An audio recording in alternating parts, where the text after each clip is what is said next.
track by a few tenths of a second. Even Toprak, not as fast as that as he manages his pace at the front of the field.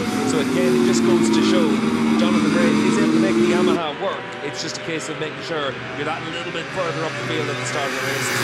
This looks like an 8th consecutive score ride for Jonathan Brave. When you think about how miserable it was at the start of the campaign, he'll be pretty satisfied with that, just to keep making some progress. 2 top 6 finishes in Assen, 2 top 6 finishes at found last week, and looking for his place. The pair of them making progress on the man in front of them, Nicolo Bulega. Yeah, Leclerc, he's got round about half a second clear track, and Lowe's needs to come past Iannone. He'll try and do that into turn 13 to leave himself half a chance to attack Leclerc, but it's tough to make those moves. Worth mentioning, Leclerc is under investigation for course cutting at turn 1, so both Iannone and Lowe's could probably do with being as close to him as possible in case there were to be a post-race penalty. I don't think we're going to get a penalty now, obviously, on the final lap of the race.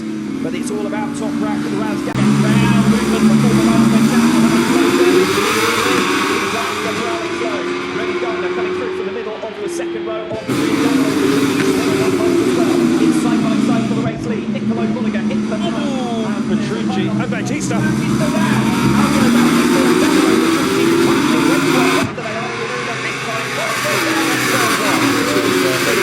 When your luck's out, your luck's out, and his luck is very much out at the moment. Nicolo Bulega, meanwhile, his teammates hit the front, contrasting fortunes between the 2 factory Ducati riders. Bulega looks set with championship advantage over teammate the reigning champion Bautista. Stalking him now, Toprak Razgatlıoğlu until the end of lap 3, when Stephen the Superpole race was warning before eventually coming through to the front. Bulega was able to respond once, but Razgatlıoğlu came through and clear at the first turn on lap number 4. Will Razgatlıoğlu get the job done a little bit earlier this time? But at the moment, Nicolo Bulega ahead of Toprak Razgatlıoğlu in second. Great start here from Remy Gardner. He's up to third. Alex Lowe's in fourth position with Michael van der Mark moving up the order and making progress, as well as Michael Rinaldi. So good start for London. Yeah, Scott Redding as well into 8th position. Good effort from Jonathan Brave lost out a few spots in that ultimate lap, so he dropped down to 10th position, but good start for BMWs with van der Mark able to get himself up into the top 5. Toprak had a bit of a moment in turn 15, managed to collect it. He's going to just build his way into this one and then give himself the chance to lead this race in the next lap or 2. Start of lap 2, Michael van der Mark's going to run off the final turn against Alex Lowe. We know there's going to be a problem in the hands of Toprak Razgatlıoğlu. Look at the pair of them closing down the Yamaha into turn 1, and van der Mark has been commit to passing both of them.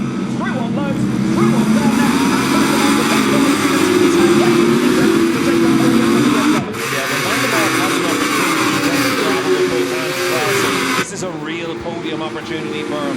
Not least because Alvaro Bautista, because Danilo Petrucci are out of the running. I can tell you that incident between the 2 of them in turn 1 will be investigated by the stewards after the race. Both of them are out, so there'll be no sense in penalising them as the race continues.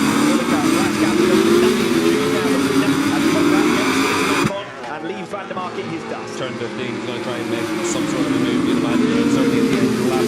Doesn't have to push too hard, he knows he's got more speed than Bulega, so he can bide his time and then come through when he feels comfortable. So time regulation is a factor here in off that quite running of the harder allocation with us to the Autodrom. Razgatlıoğlu again stalks Nicolo Bulega for that lead positioning from turn 20 on this lap number 2, but Toprak will feel his way alongside Bulega. Advantage later on in the race should certainly be with Toprak. All friends as far as both Bautista and Petrucci are concerned. The top 2 in the championship, meanwhile, are going head-to-head up front, and Michael van der Mark is closing in on the pair of them. Bulega it is who leads by a tenth of a second or so ahead of Toprak Razgatlıoğlu. Van der Mark gets back down. It was entering to the second of the start of the lap. It's now just half a second to Nicolo Bulega. Bulega, Razgatlıoğlu, van der Mark, your podium trio. Yeah, the one thing you know about van der Mark is he's not the way through the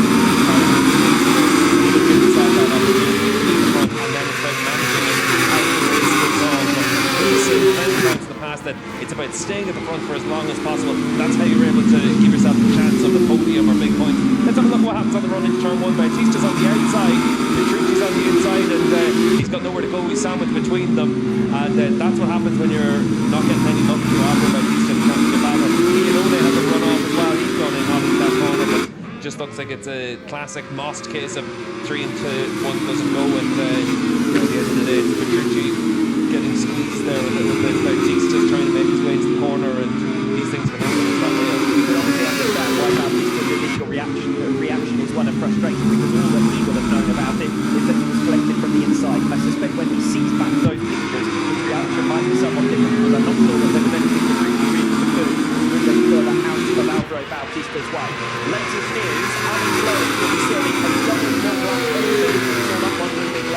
the jump start, which was pretty visible off the line. So Alex Lowe is going to have to serve 2 of those long lap penalties.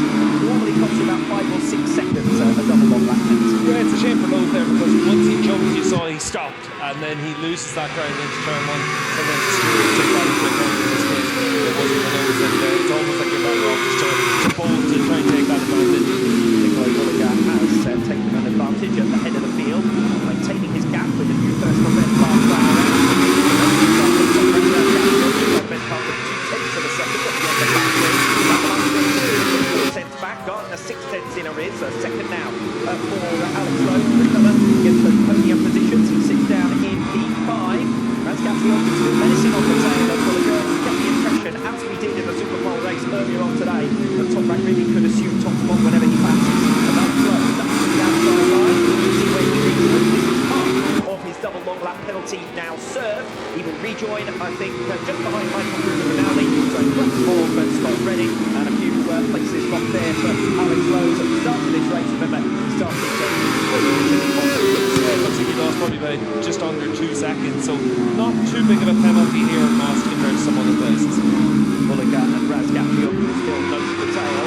Toprak just picking the right moment, but he won't want to hang around too long behind Nicolo Bulega, because the heats will be coming off that Ducati racing. And while you might be the ambient temperature is here in Most, I think you'd like to have some clear air in front of you. Yeah, it's up to 32 degrees, so it's gone up a degree even in the last half hour. And if you're stuck behind a rider in front of you, it means that that tyre, especially in the front, is just getting hotter and hotter. The pressure goes up, it gets harder and harder to find some grip. So Toprak doesn't make this move, you'd imagine, on this lap, but he just gives up a bit too much crowd in that final sector compared to Bulega. But in this first sector, he's really strong. He's right back on the back wheel. Another new personal best lap for Nicolo Bulega. Toprak closing it down. Still covered by less than 2 seconds. The field splintering because of Alex Lowe's penalty. Michael Rinaldi now up the sixth. Might not be too long before Lowe gets through on him, but I think it's going to be a lot quicker for Toprak to get through on Nicolo Bulega.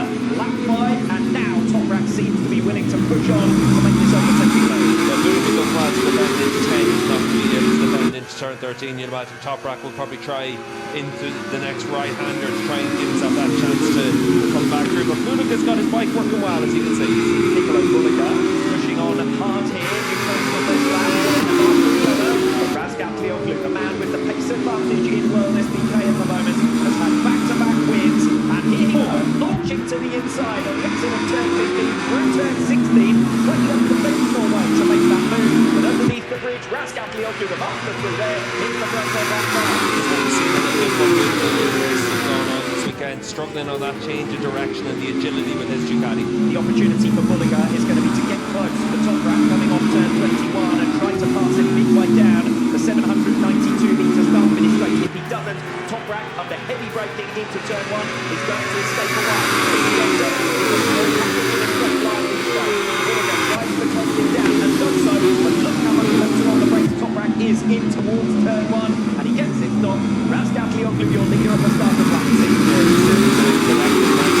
Razgatlıoğlu and keep that race pace. Now Bulega doesn't have the race pace to go with him. Bad news for Alex Lowe. He's served the second half of that double long lap penalty as quickly as possible. He comes all the way down to 12. So a very severe penalty for Lowe, given that effectively he penalised himself off the line there by moving and then immediately stopping the other riders then starting their race before Lowe could get off the line. Ducati scrap earlier on today for second position. This is a Yamaha battle for fourth place. Remy Gardner versus Andrea Locatelli. It's for the best of the rest, but there might still be opportunities for the podium for either one of them. Michael later on in the race, and Nicolo Bulega as well. We saw how he played in race 1 yesterday afternoon. It's a long race of 22 laps. It's a 22-lap race, 21 corners around here, very high temperatures. It's difficult out there, and we'll see what the final third of the race brings. But as it is right now, Toprak's opened up his gap. Bulega needs to think about the BMW behind him more than the BMW in front of him. New personal best lap on lap 5 from Michael Rinaldi, and he's closed another half a second on Gardner and Locatelli in front of him on this lap. Ready for Michael Rinaldi enjoying what must be his best ride of the season as we watch Gardner versus Locatelli. Is there an opportunity for number 55 to get clear of the GRT bike in towards turn number 1?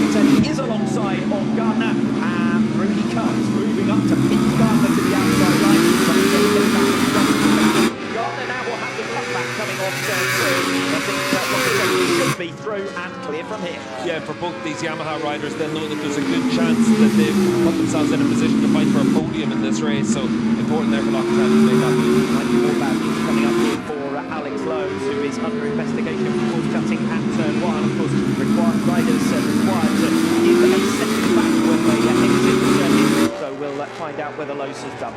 Yeah, he's lost 2.5 seconds there in the first sector, so he's had to run through that escape, and he's dropped all the way down to the 15th spot now.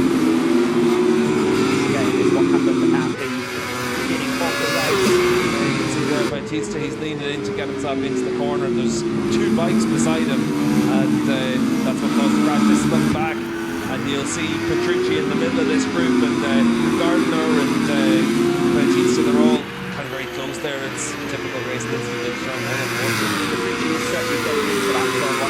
The riders around him, Gardner on the inside, noticeably slower than Petrucci as he tries to squeeze through between 3 riders as well. So again, you can understand why Bautista is frustrated. The reality is you don't keep qualifying back to the 7th to the 10th position on the grid, because you make yourself vulnerable to those factors. Particularly here at Austria,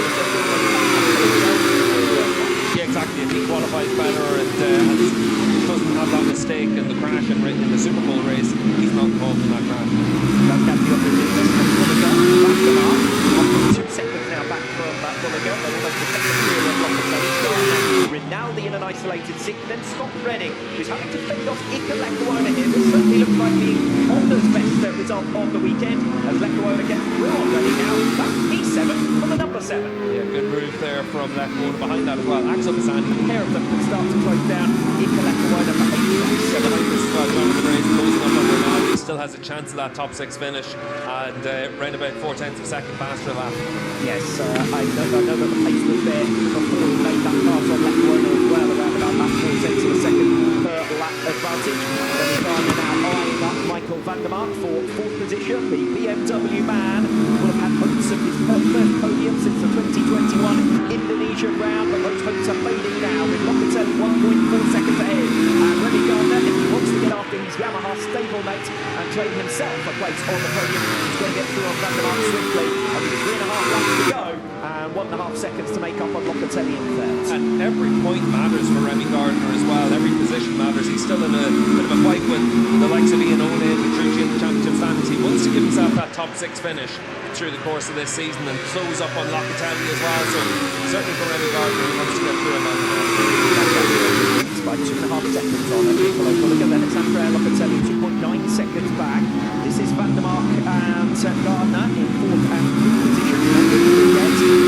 For Remy Gardner, 5 seconds back is Michael Rinaldi and Jonathan Ray now only 7/10 of a second behind. That's the next battle to watch. Jonathan Ray half a second a lap faster than Michael Rinaldi. By the end of this lap, he'll be at least on his tail. Yeah, good scrap for 4th, good scrap for 6th, and rightly we're sticking here with Remy Gardner to see if he's able to make a move on Van der Mark. Van der Mark's bike a little bit lazier on the change of direction compared to Gardner, so maybe that 16-17 complex might give the opportunity to the Yamaha riders come through. 6th place, top independent, Michael Rinaldi winning for certainly his best ride of the season so far. Had a 6th place in race 2 of the Australian round all the way back in February.